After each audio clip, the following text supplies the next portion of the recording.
wreck. This is what I had on today. Mike? I just put makeup Oh, no, on. we got plenty of room. Yeah. Lots of Oh, we room. got plenty of room. All right, good deal. Good to go? All right, I'll call order the town board meeting at the Town of Lisbon Town Hall on Monday, November 25th, 2019 at 6:31 p.m. Roll call, please. Chairman Osterman. Here. Supervisors Plotecker Here. and Beal. Here. Also present, Gina Gresh, Town Administrator. Here. Town Planner Dan Lindstrom. Attorney Michael, sorry, you want to say your last name? Van Clunin. Van Clunin. And Progress. Town Clerk Dan Green. All right, thank you, Dan. Stand for the Pledge of Allegiance in a moment of silence, please. I pledge allegiance to the flag of the United States of America and to the republic for which it stands, one nation, under God, indivisible, with liberty and justice for all.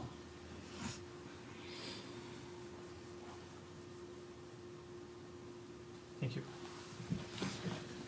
All right, item 3 is comments from citizens present. Does anyone wish to speak tonight? Okay.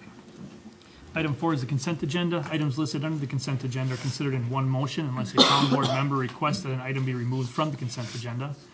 We've got the November 11th, 2019 town board minutes, some operators licenses, and the We Energy staging area rental agreement. I make a motion we approve as presented.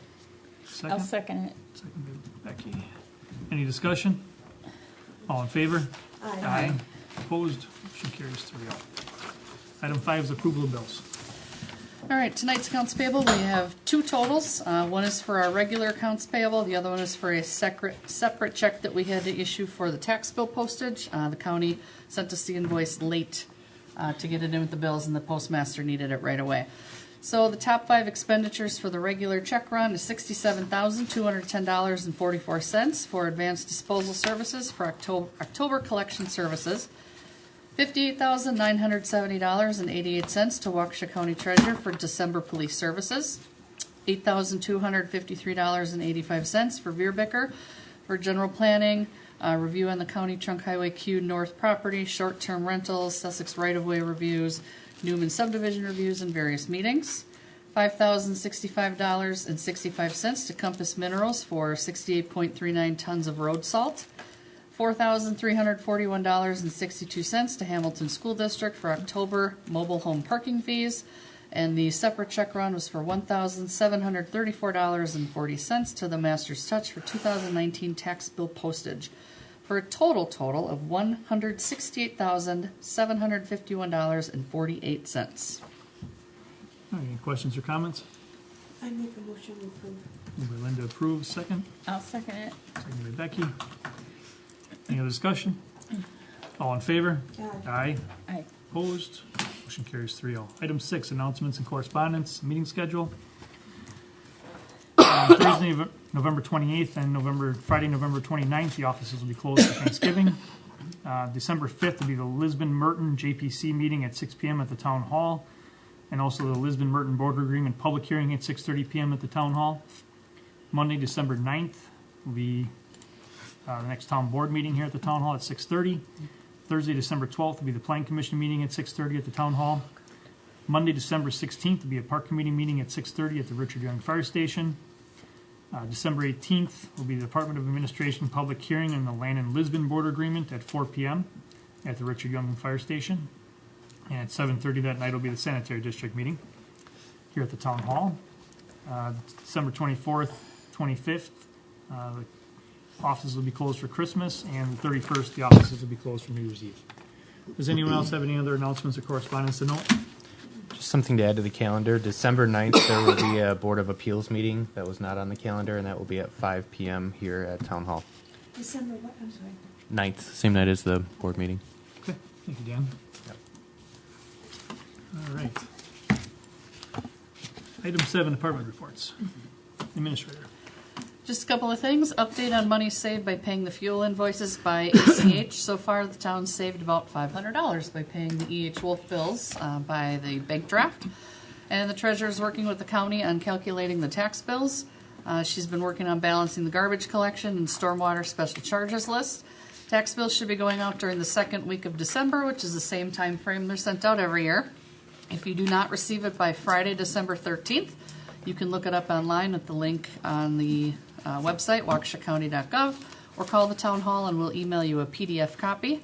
And garbage collection, the yearly fee increased by $5 from $233 to $238, and that fee is for your 2020 garbage collection, whereas the stormwater charge is in arrears for your 2019 stormwater fee. That's all I got. Any questions for Gina? All right, clerk report. The clerk's office has been working with Reese Graphics out of Butler. We are printing postcards for the change in the polling location for wards 2 and 3. Those should be sent out mid-January. We worked a deal where we can pay for at least the cards in this year, and then we'll pay for postage out of next year's budget. So kind of spread that out a little over the 2-year budgets. In December, we will be approving the poll workers for the following year for 2020 and 2021. I did receive the Republican Party designation list. I'm still waiting on the Democratic Party list.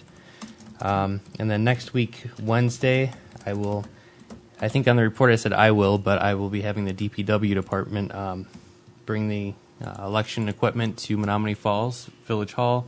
They will be getting updates and also new modems installed. And those should be done within a couple of days. I would have brought them, but you know what happened. So, and then finally, I did want to just let everyone know that I did sign an offer letter from the town of Delafield. So I did inform the administrator, and I did inform the town board chairman. So I will be leaving at the end of this month. So my first day. Thank you. Next month. So my first day will be January 2nd would be my first day. So I just wanted to let the town board members that are here tonight, let them know, you know, I've really enjoyed working for the town, for everyone here. They've been great. The administrator's been great. The planner, everyone. So it's been a great experience, and I really do appreciate everything that you guys have done for me, and just thank you. So. Thank you, Dan. Congratulations. Thank you. It's good for you. Thank you. I appreciate it. But good for you. Yep.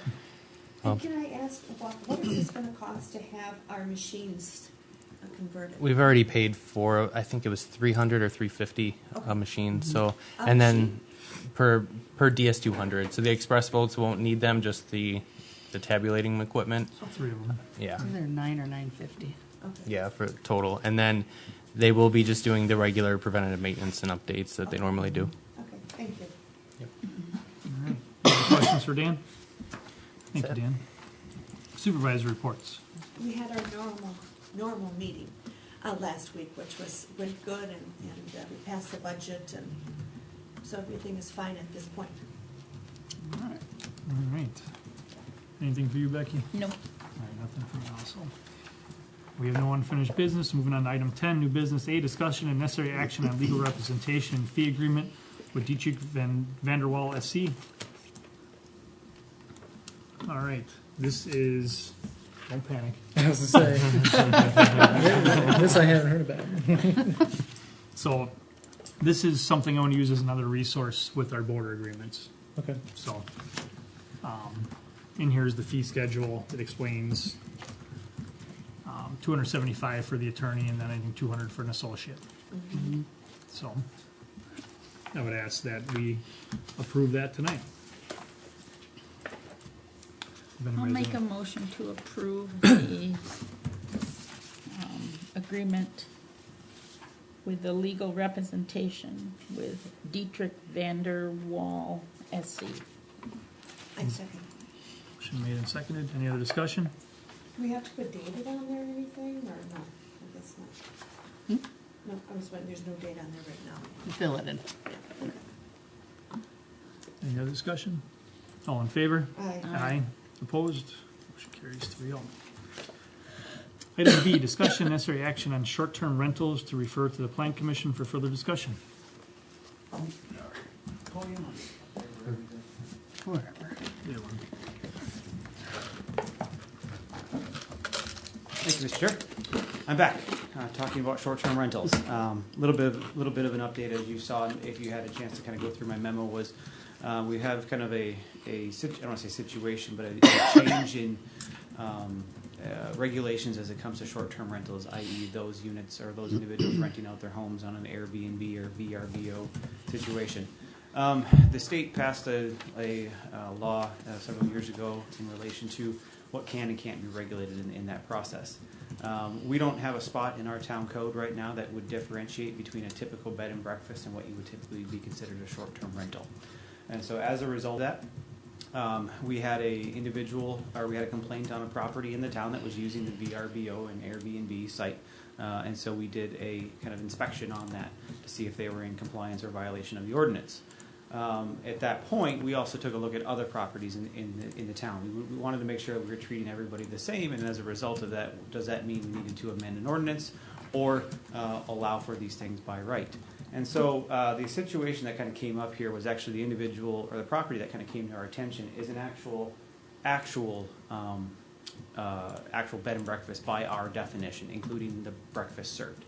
Typically, in most cases of an Airbnb, that is not actually the case. It's strictly just a room or a home that's being used for a certain amount of time.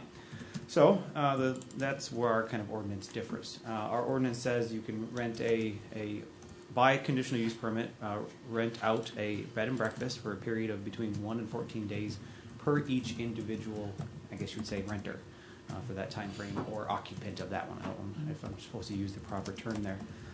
With that comes a whole slew of other conditions that are inside of the zoning code. The zoning code predetermines about 8 or 9 different standards that also be required to that one. Our short-term, or what would typically be a short-term rental, doesn't really kind of fit into that category. And so the Planning Commission and town staff is actually looking for some direction of, should we be looking at a short-term rental ordinance? Should we be amending our conditional use permit ordinance? Should we be just allowing these things by right? Or which other direction shall we go? I provided a couple of examples of what the town could do inside the packet, and I can kind of go through those here tonight. But what we didn't want to do is didn't want to send everybody through the conditional use permit process for a short-term rental if it truly wasn't the right fit. And so that's the reason why I'm here tonight, to kind of get some direction from the town board to feel where we should be moving with either ordinance or non-ordinance or amendment or not. So I can walk through those potential scenarios if you'd like, or if you've had a chance to read it and you kind of want to ask questions, I'm available for that as well. Becky and Linda, do you want them to go through it? You already have a feeling of what you want to do? I did provide the list of properties that were also being used at your request. So these are all being used right now? As either a room or an entire home. Mm-hmm. Mm-hmm. And how do you feel about these? You've inspected all of these, you said? I haven't inspected them. I just did a search of the internet to figure out who was or who was not. Okay. My job is to interpret the code, and so I do not have an opinion on that one. I am strictly just enforcing our code. Mm-hmm. And that's where I'm kind of left, because I don't really have a spot to enforce a code here or not. I guess So. I myself would rather review this again, myself. You want to, Review this, and can we bring it up next month? if you want. Mm-hmm. Have we had any, we haven't had any complaints on any of these. Just on the one that we've already had a conditional use permit come through. Right, and that was pretty much from us. It was pretty much what? Complaint. It wasn't really a complaint, it was just, we discovered it, so. Yeah. Oh, Yep. okay. Let's be frank. But we were also then trying to keep everyone the same. Yeah. I guess I would just say that we need to follow whatever Wisconsin law is. Our ordinance doesn't quite kind of mesh with that one. And Wisconsin law does allow you to create standards based off of your preferences as well. Mm-hmm. Then I guess I would rather review this. You want some more time? Mm-hmm. I can go through those kind of 5 scenarios if you'd like to kind of, that way Why don't can you kind of- do that? Yes. Sure. The number one thing that you can do and anybody can do in any situation is do nothing and just allow them to continue, and that is if that's the prerogative of the board, and that is completely a valid situation. The other option then is to amend the existing bed and breakfast establishment definition to also include short-term rentals, but then I would probably recommend having a different set of conditions, because there are certain things that talk about health and food prep and all those things, which are typically not involved in a short-term rental. You could establish a separate rental, short-term rental permit and rental ordinance separate from the zoning code, which is what some communities have done. And therefore, it becomes an actual permit, and then it allows the clerk or other individual to take in that permit, review it, and then just report it back to the board. That would allow you then to also, if you so choose, to implement a rooming or a tax fee for that one. Most communities, if they're large enough, would do it, but in this case, we're probably 8. I probably would say you'd spend more time probably trying to implement a tax than you would actually get out of it. So maybe that you wouldn't be taking a look at it there. The fourth option would be to authorize short-term rentals as part of the conditional use permit. And what I'm going to differentiate these kind of last two here a little bit differently. Because the state says that you can authorize it, you can't overly restrict a short-term rental between 7 and 28 days. You can still allow for a conditional use permit. So you could do that from pretty much 1 to 28 days if you so choose. It just has to follow the process and has to have the findings of fact. And then the last option, you could actually allow the 7 to 28 days permitted, but 1 to 6 days as a conditional use permit. The state has authorized you as a municipality to state that if you want to outlaw short-term rentals less than 7 days, you can. Because the state has felt that that was more of a commercial entity than more of a residential entity. So there's kind of various different levels of actions that you could take, and the Planning Commission and staff are kind of looking for some direction so that we can kind of get out in front of some of these things, because we do anticipate with the Ryder Cup, with the Democratic National Convention, that we're going to see a lot more of these things start to pop up. So I want to make sure that we are at least treating everybody the same, and we are in line with our ordinances. No, you just said there's 8 properties in the town. Mm-hmm. There's only 7 listed here. Probably took off one of them as a result of formatting, but yeah, there was 8 at the time. So Okay. yeah, it all depends on what date range you typically list, and so it's hard to tell if they're still being occupied or not. So that's the ones I found in my time. But when I widened the range, I came across another one, so I don't know if they're just planning for next year or not. So these are pretty much all active all the time, these ones here. So that's my summary. All right. If somebody has a house that they rent out, say for a year, does that fall under this or no? Nope. No, Okay. use of your own property for somebody who's just renting out your house is there's no state statute, no local ordinance that would prohibit somebody from renting out their home for an entire year. This is strictly between the 7 and 28 day time frame Oh, for a short-term okay, rental. just short then. Yep, short-term rental. I'm Or just like gonna- you said, we can change it from 1 if we wanted to. From 1 to 28. Okay. We have over 3,000 I homes know. in our community, and we have 8 doing it, and we I have know. 1 complaint instituted by. Yeah. You know, I would I take just- no action. I would agree with I was Becky. gonna say, at this point, it doesn't, unless I don't it think we becomes have an a issue, I problem. wouldn't do anything. No. And in the case of the most recent one that came up, they were actually doing a bed and breakfast with serving food and did get a health license and stuff like that. So I think that issue corrected itself, and so if we wish to take no action, that is a perfectly acceptable course of action. I think that's a general Place on file. consensus right now. Yes, yes, after hearing everything, Yep. yes, Okay. Sounds good. No action it is on that. thank you. Thank you, Dan. You can stay right there, I see that. since you're here. All right. Item C is discussion necessary action on the recommendations from the Planning Commission for the following. Number 1, we have ordinance 22-19, an ordinance amending the 2035 Comprehensive Development Plan for the Town of Lisbon for the request of Jim Forrester for the property owned by Right Way Bus LLC for the property located at North 95 West 23759 County Line Road, tax key LSBT 0150.997, and recommendation Waukesha County the same. I'm asking that this be postponed tonight. I'm sorry, Dan, did you? Oh, I'm asking that this be postponed tonight. I wanted to have Sandy Shear here tonight to talk about things, and she Yes. couldn't make it, but she can make the August 9th agenda. So, August? I mean, December. I got August in my mind. Okay, So, I'd make a motion to postpone this agenda item. Is there a second? I'll Second. second. Oh, I'll second. Second by Becky. okay. No discussion. All in favor? Aye. Aye. Opposed? Motion carries 3-0. So it'll be on the 9th Town Board meeting agenda. Item 2, ordinance 20-19, an ordinance amending Chapter 11, Section 28 of the Town Zoning Code related to the BP Industrial Business Park Special Use Zoning District, and recommendation of Waukesha County the same. Want me to take it or you? I can give one if you want to kind of start with it. I can Okay. jump in. The ordinance was prepared by Attorney Hammis. It redefines the permitted uses in this district in the BP Industrial Business Park. The track change version was included so you can see the differences. That's all I got on It that. was passed by the Plan Commission unanimously. Any questions on this? I make a motion to approve ordinance 20-19. All right, is there a second? I'll second it. Second by Becky. Any discussion? All in favor? Aye. Aye. Opposed? Motion carries 3-0.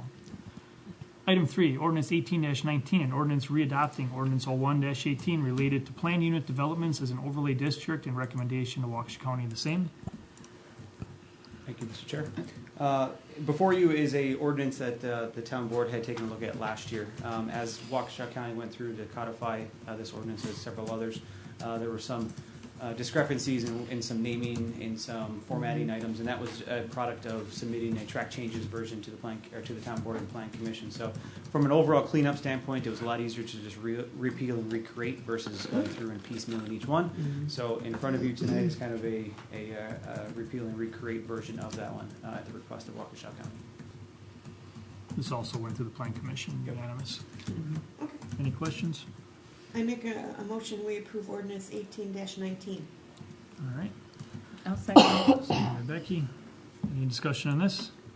All in favor? Aye. Opposed? Motion carries 3-0. Item number 4 is request from Newman Companies, Preserve at Harvest Ridge LLC for the property located at LSBT 0264.998.002 for the following items. Resolution 18-19, a resolution to approve the specific development plan for the Preserve at Harvest Ridge LLC and for the property located at North Lisbon Road, County Highway K, and south of Ainsworth Road, LSBT 0264.998.002. And we also have the developers agreement. We'll take that separately. Hold on, my sheet got missed here. Hold on.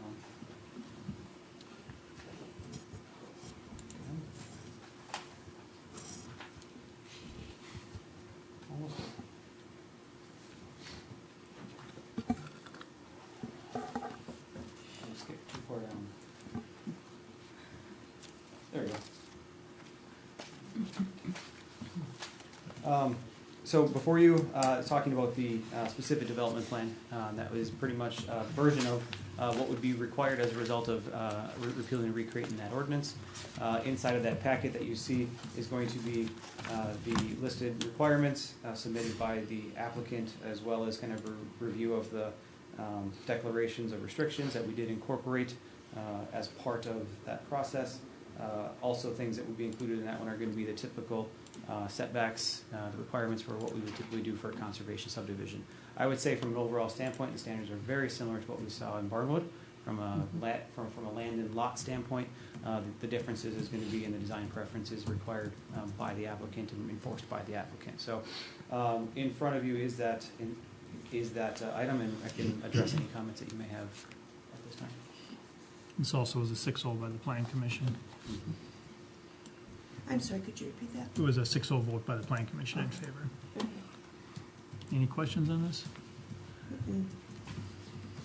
I'll make a motion that we approve Resolution 18-19, a resolution to approve the specific development plan for the Preserve at Harvest Ridge. Is there a second?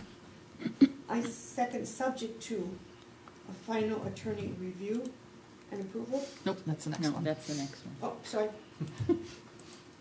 I just saw that. Okay, I second. Okay. Any other discussion? Mm-mm. All in favor? Aye. Aye. Opposed? Motion carries 3-0. Item B is developers agreement, subject to final attorney review and approval related to the verbiage regarding the phasing of the development. Thank you, Mr. Chair. Before you, we have the applicant here tonight as well to talk any questions that you may have on the specific pieces of development agreement. But in front of you was the developers agreement that was put forth by as a combined effort between the town and the applicant. Important points to note on this one is the developers agreement is really going to touch on the civil engineering elements, the stormwater elements, the maintenance pieces, and those items.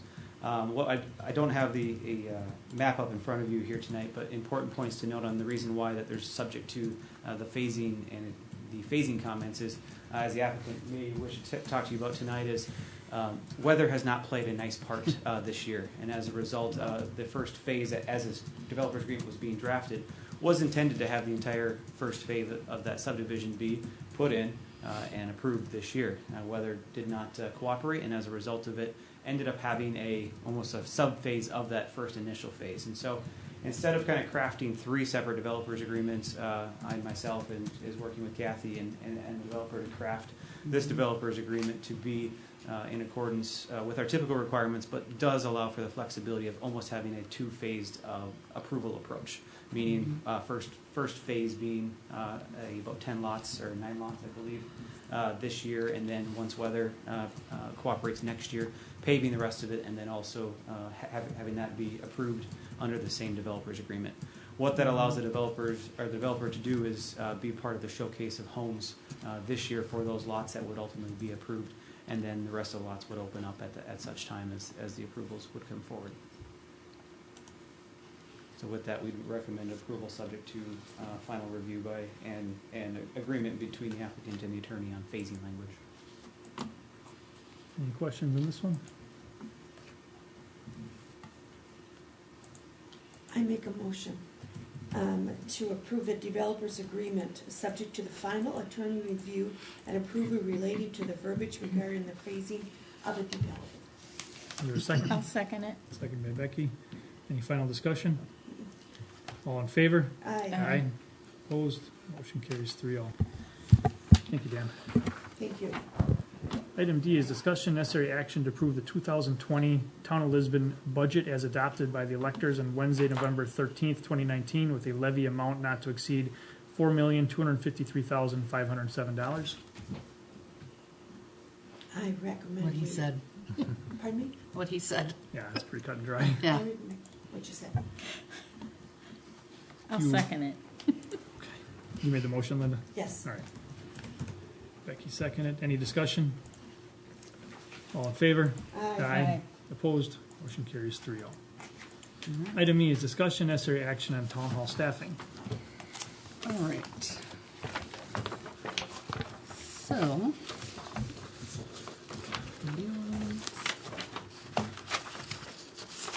Pass those down, please. Okay. So in the wake of Clerk Dan moving on to the town of Delafield, the original intention with Natasha back when we had her review was to have her prepare to take on the role as the statutory deputy clerk, as a true deputy clerk, to fill in for the clerk, train under the clerk, so if the clerk, if and whenever leaves, she could then step in and take over the position. And since that's happening sooner than we planned on, I still want to give her the chance to do that and learn. She is willing to take it on. She's excited about a new opportunity. And I do have a part-time or a temporary part-time retired clerk willing to come in for 6 months. I've got a contract drafted for the next meeting. And he's going to come in and train Natasha on all things clerk and elections. I need to be focused on, you know, incorporation, border agreements, TIF districts, some of the bigger items we got going on. And Rick has been doing clerking since 1986, so almost as long as I've been alive. What I'd like to do is go over the sheet that I wrote up for you.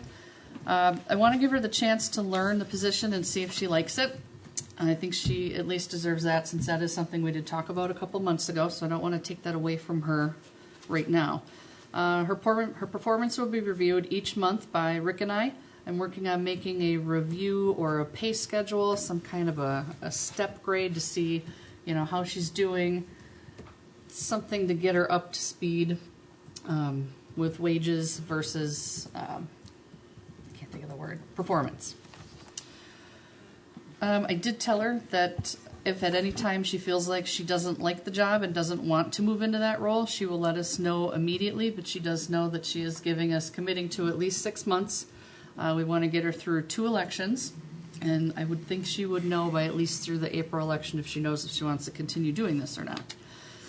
If that's the case, if she does change her mind, that still gives us time to hire someone and not rush things. Rick is still going to be with us for 6 months, but I think she's going to enjoy it. We talked about it today. Like I said, she's willing to take it on. She's excited about it. She just doesn't know what it all entails and wants to do it a little bit before she decides. And because of that, I don't want to replace her in her position too soon, because if something happens where she doesn't like it, she can then go back to her current position as the deputy clerk, and then she's not out of job completely. So I just typed up a clerk plan timeline. This time of the year, it's typically hard to find someone to fill the clerk position until normally after the April election.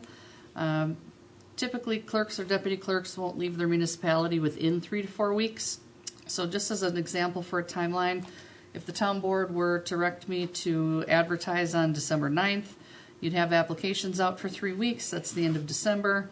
Interviews are the first 2 weeks of January. Could make that difficult because a lot of clerks are going to be doing tax collection if they're clerk treasurers. That would bring it to January 27th or February 10th. That would be 2 board meetings that the town board could decide to approve to hire a person.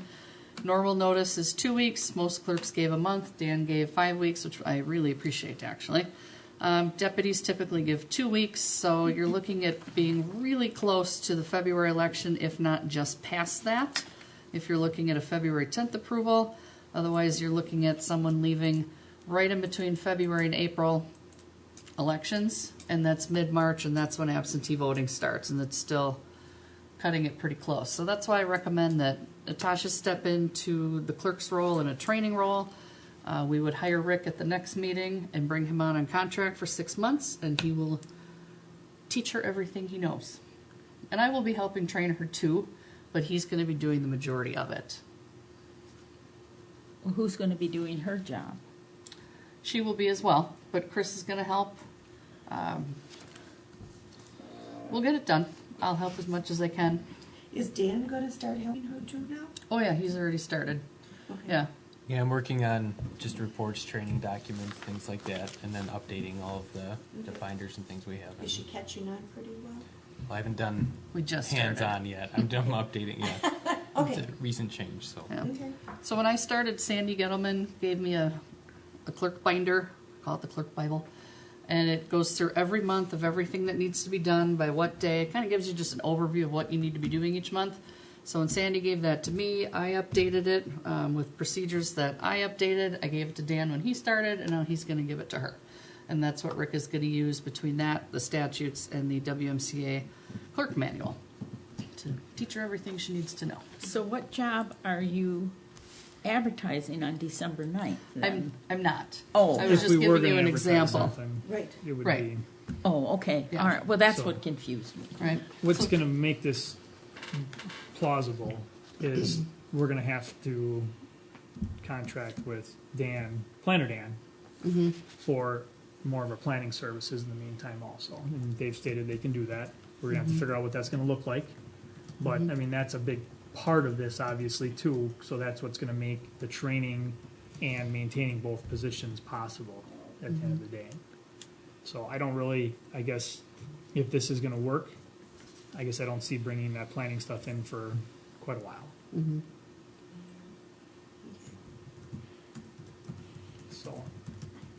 So that's what the presentation is there. I mean, we can do this, we can put out, I'd like to give Natasha a chance. I would too. I mean, that was kind of the plan. She's very bright. So obviously things accelerated a little bit. Yeah. Sure you can. You know, with Becky's concerned, she'll still have time to do her position because Rick will be here 3 days a week at a minimum. And then obviously during election times, he'll be here 5 days a week. So she'll still have time. And we did talk today about setting boundaries because you can get totally overwhelmed very quickly if you don't set some boundaries. So she's going to work on that. And, you know, people will know these are the days she's working on payroll. These are the days she's, you know, cutting checks for APs. Chris can do data entry, double checking things. And then other days she's with Rick training. So, man, at least this way getting Rick in here to help her train, we still have a clerk and things are still running seamlessly. And when will he start again? I'm sorry. January 2nd. So he will be doing some of the clerk's job plus, you know, plus helping her. And training her, yep. Okay. And did he work for a town? Oh, I'm sorry, I have his resume too. Yeah, Oh, but I don't know who Rick is. I don't He either. last was at the village of Newburgh. Thank you. Since 13 to 19, he was the village administrator clerk. He then was at Waterford as well as a consultant. He's done consultant work as well. He was also in Illinois for a number of years as the city administrator, clerk, and HR director. Wait, is he a Bears fan? I don't know. I can ask him. I don't think so. I'd have to go stalk That's his in the Facebook application. page. Okay, I'll put that on there in the contract. Yeah, so he started out doing this in 1986. But he's never worked for a town. No, but he's been a village clerk. But the elections are on the same versus city versus town or village. That's all the same. Do you know him? I do. Okay. Hmm. And is that how you got in touch with him? Yep. He was a clerk, like I said, in Newburgh. His wife is a municipal clerk. He's been in our clerk district for a number of years, so I've gotten to know him pretty good over the last 5-6 years. Since we're planning on being a village, it wouldn't be the worst thing to have. That's training another on. bonus. Yeah, Yeah. he can help us with that too. So again, you said something about 3 days. I just don't want to be confused. Minimum of 3 days a week. Minimum. Yep, and then during the heavier election times, you know, the week or two before, the week after, there's usually a 3-week period of elections that he'd be here Okay. 5 days a week. Gotcha. Yep. And I'll have that ready for the next meeting. There wasn't any time to get that ready for today. I Okay. want to make sure there's an openness to doing this. Sure. Yeah. I think We it's a have to good do plan. something. Yeah. I have faith in her that she can do it. Like I said, it's going to take time. It's not something that you can learn overnight. We'll have to figure out money-wise and everything. We'll have to, I mean, we didn't plan for this, obviously, but Yep. we'll get it figured out. So, I always do. right. So is the general plan that's put forth look good to everybody? Yes. Becky? Yeah. Okay. Cool. Thank you. So there's really no No action action. at this point, but. Nope. Just wanted to give you the plan. Okay. Any other questions? On item 11, discussion necessary action to enter into closed session pursuant to Wisconsin statutes 19.85 parent 1 parent G, conferring with legal counsel for the governmental body who is rendering oral or written advice concerning strategy to be adopted by the body with respect to litigation in which it is or is likely to become involved. More specifically, the Lisbon-Merton Cooperative Boundary Agreement and the existing boundary stipulation intergovernmental cooperation agreement between the town of Lisbon and the village of Sussex. Is there a motion to go into closed session? I make a motion to go to closed session. Is there a second? I'll second it. Roll call vote. Chairman Osterman, Aye. Supervisor Plotecker, Aye. Supervisor Beal, Aye. motion carried. Going at 7:09. Two quick questions. The 500